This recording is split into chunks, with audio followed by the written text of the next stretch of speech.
आज सुनेंगे शबरी की कहानी। शबरी एक आदिवासी भील पुत्री थी। देखने में बहुत ही साधारण पर दिल से बहुत ही कोमल थी।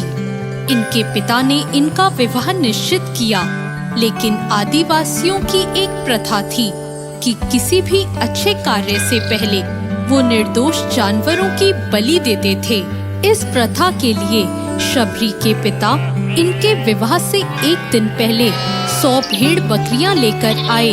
तब शबरी ने पिताजी से पूछा, पिताजी इतनी सारी भेड़ बकरियां क्यों लाए हो?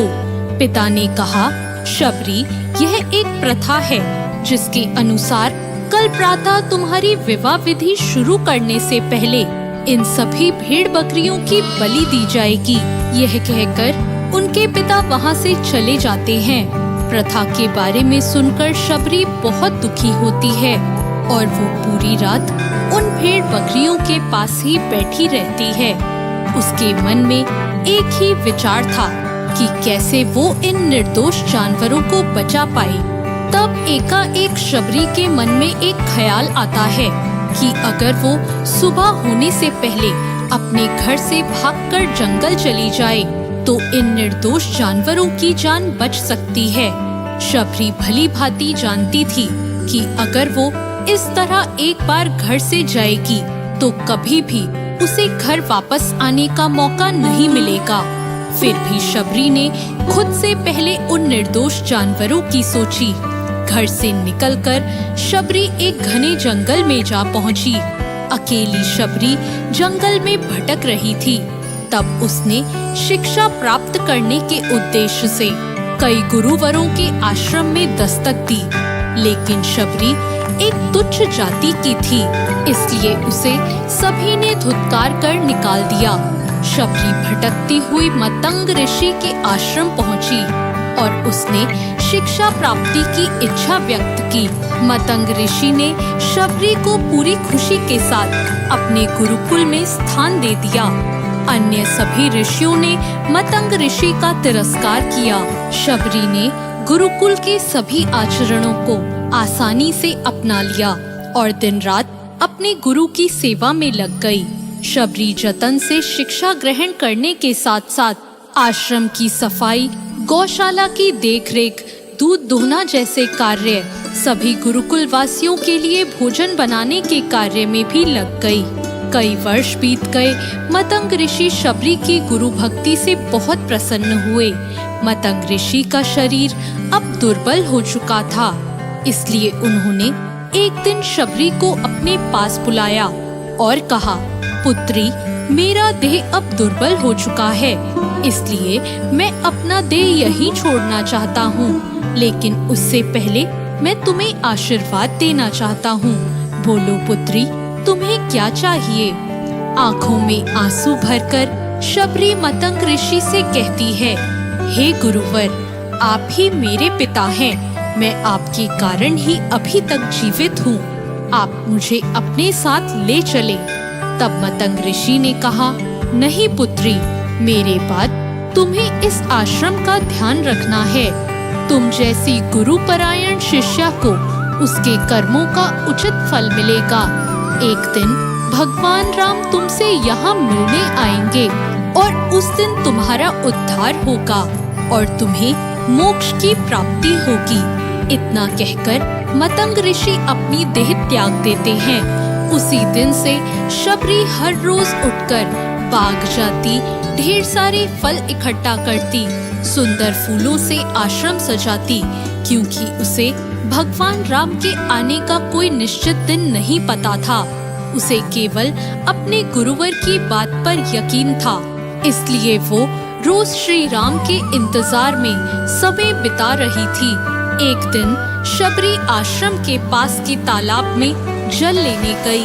वहीं पास में एक ऋषि तपस्या में लीन थे। जब उन्होंने शबरी को जल लेते देखा तो उसे अछूत कहकर उस पर एक पत्थर फेंक कर मारा और उसकी चोट से बहते रक्त की एक बूंद से ही सारे तालाब का पानी रक्त में बदल गया। यह देखकर वह संत शबरी को बुरा भला कहकर पापी पापी कहकर चिल्लाने लगे। शबरी रोती हुई अपने आश्रम में चली गई और उसके जाने के बाद ऋषि फिर से तप करने लगे। उन्होंने बहुत से जतन किए। उसमें गंगा, यमुना सभी पवित्र नदियों का जल डाला गया, लेकिन वो रक्त जल में नहीं बदला। कई वर्षों बाद जब भगवान राम सीता की खोज में वहां आए, तब वहां के लोगों ने भगवान राम को बुलाया और आग्रह किया कि वे अपने चरणों के स्पर्श से इस रक्त को पुनः जल में बदल दें। राम उनकी बात सुनकर तालाब के रक्त को चरणों से स्पर्श करते हैं, लेकिन कुछ नहीं होता। तब श्री राम ऋषि से पूछते हैं, हे ऋषिवर, मुझे इस तालाब का इतिहास बताएं। तब ऋषि उन्हें शबरी और तालाब की पूरी कथा बताते हैं और कहते हैं, हे भगवान, यह उसी शूद्र शबरी के कारण अपवित्र हो गया है। तब भगवान राम दुखी होकर कहते हैं, हे गुरुवर, यह रक्त उस देवी शबरी का नहीं, मेरे हृदय का है, जिसे तुमने मेरे शब्दों से घायल किया है। भगवान राम ऋषि से आग्रह करते हैं कि मुझे देवी शबरी से मिलना है। तभी शबरी को बुलावा भेजा जाता है। राम का नाम सुनते ही शबरी दौड़ी चली आती है।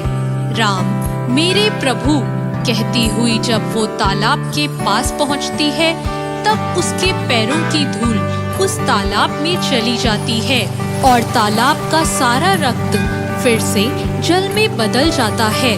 तब भगवान राम कहते हैं, देखिए गुरुवर, आपके कहने पर मैंने सब किया, लेकिन यह रक्त भक्त शबरी के पैरों की धूल से ही जल में बदल गया। शबरी जैसे ही भगवान राम को देखती है, उनके चरणों को पकड़ लेती है और अपने साथ अपने आश्रम में लाती है। उस दिन भी शबरी रोज की तरह अपना आश्रम फूलों से सजाती है और बाग से चक कर सबसे मीठे बेर अपने प्रभु श्री राम के लिए चुनती है। वो पूरे उत्साह के साथ अपने प्रभु राम का स्वागत करती है और बड़े प्रेम से उन्हें अपने झूठे बेर परोसती है।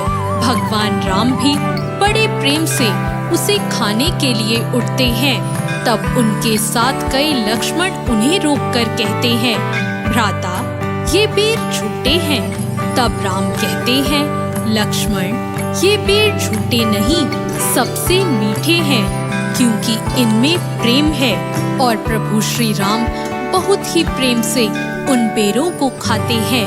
मतंग ऋषि का कथन सत्य होता है और देवी शबरी को मोक्ष की प्राप्ति होती है। इस तरह भगवान राम शबरी के राम कहलाए। तो दोस्तों, कैसी लगी आपको आज की ये कहानी? ऐसी और कहानियों के लिए हमारे चैनल भक्ति ज्ञान को सब्सक्राइब करें। धन्यवाद।